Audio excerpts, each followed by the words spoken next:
Hello నమస్తే and Aadab. This is హరిత కళ and I'm an emotional wellness coach. Pain to power అనే series కొన్ని తీయటం జరిగింది కదా. హస్బెండ్ ఎక్స్ట్రా మ్యారిటల్ రిలేషన్షిప్ పెట్టుకుంటే వైఫ్ ఏం చేయాలి, వైఫ్ ఒకవేళ పెట్టుకుంటే హస్బెండ్ ఏం చేయాలి అని కొన్ని రోజులు మాట్లాడడం జరిగింది. పిల్లలతో ఎలా మాట్లాడాలి, ఇన్లాస్ని ఎప్పుడు ఇన్వాల్వ్ చేయాలి అని మనం జనరల్గా చేయటం జరిగింది. ఇప్పుడు ఏంటి అంటే this is the last topic in this series. Okay, ఒక రిలేషన్షిప్లో కొంచెం పార్ట్నర్ దారి తప్పటం జరిగింది, తిరిగి రియలైజ్ అవుతున్నారు, లేదా రియలైజ్ అవ్వాలి.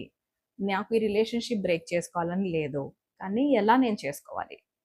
ఇలాంటి మీకు ఇష్యూస్ వస్తే మాత్రం మీరు తిరిగి అంత హార్ట్ మీద పెద్దది ఉంది, నేను ఎలా చేయగలను, నేను యాక్సెప్ట్ చేయగలను అని మీకు అనిపిస్తే మాత్రం ఎలా రిపేర్ చేసుకోవాలి, ఎలా సారీ అడగాలి, లేదా ఎలా ఫర్గివ్ చేయాలి అన్నప్పుడు నేను మీకు ఒక్క ఫార్ములా చెప్తానండి. చాలా సిన్సియారిటీ, హానెస్టీతోని తిరిగి మళ్ళీ ట్రస్ట్ బిల్డ్ అవ్వగలదు. ఎస్, మీకు వినటానికి ఇంప్రాక్టికల్గా అనిపించవచ్చు, but write and then tell me. హార్ట్ఫుల్గా మీరు ఒక్క సారీ లెటర్ రాయండి మీరు తప్పు చేసినట్లయితే. ఒకవేళ మీరు ఆపోజిట్ పార్ట్నర్ మీకు జరిగింది ఇలాంటి, ఓకే, మీరు ఏం చేయండి, హార్ట్ఫుల్గా చాలా సిన్సియరిటీతోని చాలా రెస్పెక్ట్తోని మీరు కూడా మీ పార్ట్నర్కి ఫర్గివ్నెస్ లెటర్ రాయండి. Trust me when I'm saying this, the more you right, మీరు ఎంత పేపర్ మీద పెట్టి వాళ్ళకి ఇవ్వక్కర్లేదబ్బా, మీరు జస్ట్ రాయండి. జస్ట్ రాయండి, చింపేయండి, రాయండి, చింపేయండి, రాయండి, చింపేయండి. The more you do it, మీరు క్షమించగలుగుతారు.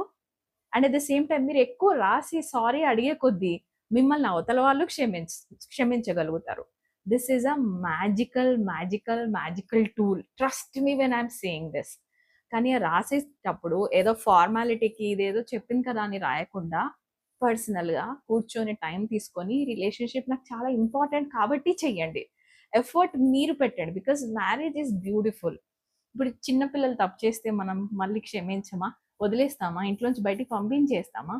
కాదు కదా. This is just a soul playing a role in the body. Body size పెరిగినంత మాత్రాన సోల్లో సంస్కారాలు కూడా మారిపోవాలి అని ఏం లేదు, రైట్? అలానే నేను అందరూ తప్పులు చేస్తారు, మీరు ఎవరు నన్ను యాక్సెప్ట్ చేయండి అని నేను అనట్లేదు. There are definitely certain boundaries in any relationship. But trust me when I'm saying this, marriage is really beautiful. మీకు ఏమైనా కౌన్సిలింగ్ సెషన్స్ కావాలి ఈ పీరియడ్లో అనిపిస్తే మాత్రం ఖచ్చితంగా మాకు కాంటాక్ట్ అవ్వండి. ఈ వీడియో మీకు నచ్చినట్లయితే లైక్, షేర్ అండ్ సబ్స్క్రైబ్.